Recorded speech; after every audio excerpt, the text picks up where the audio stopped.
Grammar से अध्यात्म को जोड़ दिया। English grammar, past. आप यहां से सिर्फ सीख सकते हो, उस पर सोच नहीं सकते, सिर्फ सीख सकते हो, सिर्फ उसको बदल नहीं सकते, उस पर रो नहीं सकते। और अगर उसे निरंतर याद करते हो, बहुत टाइम जा रहा है, नहीं कुछ नहीं जा रहा है, क्योंकि एक बार जब तुम सीख गए तो इतनी स्पीड पकड़ोगे। सुभाष चंद्र बोस का कहना है कि जिसने प्रेजेंट में जीना सीख लिया उसका फ्यूचर महान हो गया। मन तुम्हारे बस में है तो तुम 10 घंटे पढ़ो, 15 पढ़ो, पर अगर वो तुम्हारे बस में नहीं है तो 1 घंटा पढ़ना मुश्किल है।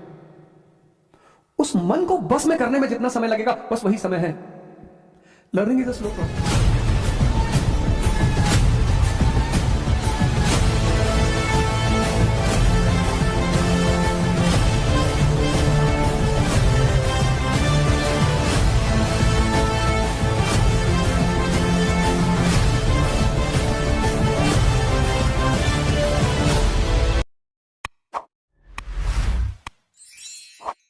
लेकिन गलत का विरोध किया जाना चाहिए। वो गलत कोई भी कर रहा हो, परिवार के सदस्य कर रहे हो, समाज कर रहा हो, शिक्षक कर रहा हो, बहुत बड़ी घटना है। आज का युवा तो लगता है विरोध करना ही भूल गया, जबकि युवा का मतलब ही होता है विद्रोही। Youth means rebel. फिलॉसफी से ग्रेजुएशन किया, 1918 बीए इन फिलॉसफी। प्रभावित किससे रहे? स्वामी विवेकानंद से। स्वामी विवेकानंद और उनके गुरु रामकृष्ण परमहंस। मैं बार बार जब भी कभी हमारी आपकी मुलाकात होती है तो मैं घूम घुमाकर कहीं ना कहीं अध्यात्म पर आ ही जाता हूं, क्योंकि इस देश की जो महानता की श्रृंखला है उसमें शायद ही कोई ऐसा आदमी रहा हो जो अध्यात्म से ना जुड़ा रहा हो। शायद वो कोई भी रहा हो, वो चाहे सम्राट अशोक रहा हो, चंद्रगुप्त द्वितीय रहा हो, समुद्रगुप्त रहा हो, अलाउद्दीन खिलजी रहा हो, अकबर, कोई भी। एक बहुसंख्यक महान वर्ग जो भारत का है, बहुसंख्यक महान वर्ग, अपवाद हो सकते हैं, मैं उसको डिनाई नहीं करता, लेकिन बहुसंख्यक जो महान वर्ग है उसमें से एक सुभाष चंद्र बोस जी भी है। अध्यात्म परंपरा से लगाओ, ज्ञान परंपरा से लगाओ, ध्यान परंपरा से लगाओ। और एक बड़ी जबरदस्त बात कही नेताजी ने। उन्होंने कहा हमने टेंस को 3 पार्ट में किया, पास्ट, प्रेजेंट और फ्यूचर।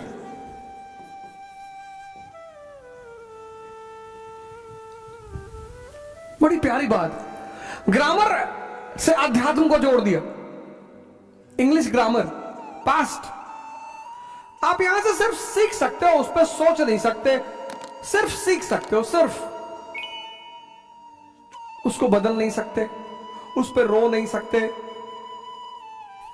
और अगर उसे निरंतर याद करते हो तो तुम्हारा प्रेजेंट, क्या वर्ड है प्रेजेंट, प्रेजेंट का एक मतलब गिफ्ट भी होता है।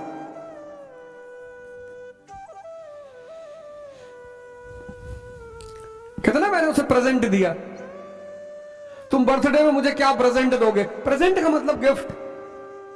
सुभाष चंद्र बोस का कहना है कि जिसने प्रेजेंट में जीना सीख लिया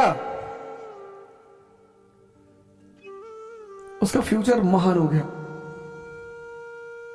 यहां तुम कुछ कर नहीं सकते, यहां कर सकते हो, यहां तुम कुछ कर नहीं सकते, यहां कर सकते हो फ्यूचर में। लेकिन ये फ्यूचर की जो धारा है वो प्रेजेंट से जुड़ी हुई है। जैसे मैंने बहुत सारे युवाओं को देखा, बहुत सारे युवाओं से मुलाकात होती रहती है लगभग ऑल ओवर इंडिया में। वो इस बात को लेकर परेशान है कि ध्यान शुरू करेंगे बड़ा टाइम लगेगा। कुछ नहीं लगेगा। कहते हैं योग शुरू करें, 27 साल उम्र हो गई। तो कौन सी उम्र हो गई?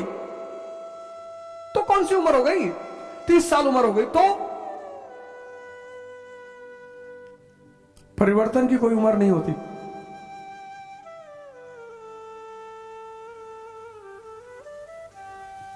परिवर्तन की कोई उम्र नहीं होती।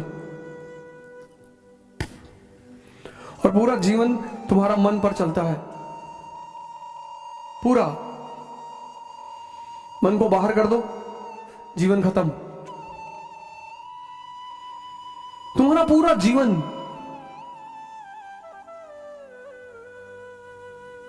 लाइफ का एक एक पल मन के सहारे चलता है। और अगर वही कमजोर हो गया तो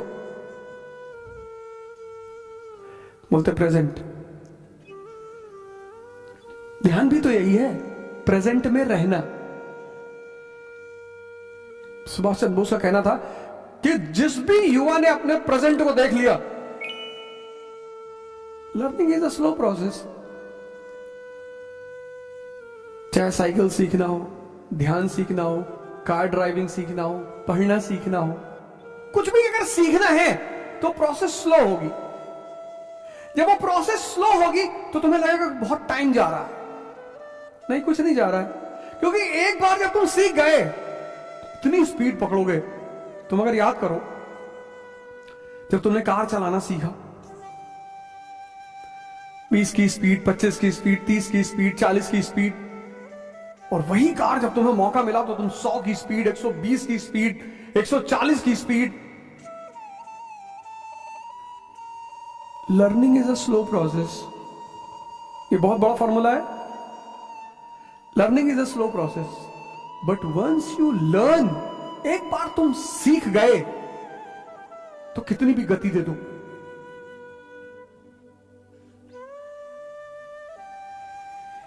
बहुत बड़ा फॉर्मूला है ये, कि एक बार तुम सीख गए तो तुम कितनी भी गति दे दो, फिर तो तुम्हारे ऊपर। एक बार तुम्हारा मन तुम्हारे बस में है तो तुम 10 घंटे पढ़ो, 15 पढ़ो।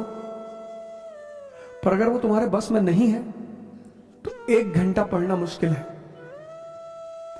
उस मन को बस में करने में जितना समय लगेगा, बस वही समय है। Learning is a slow process, but once you learn,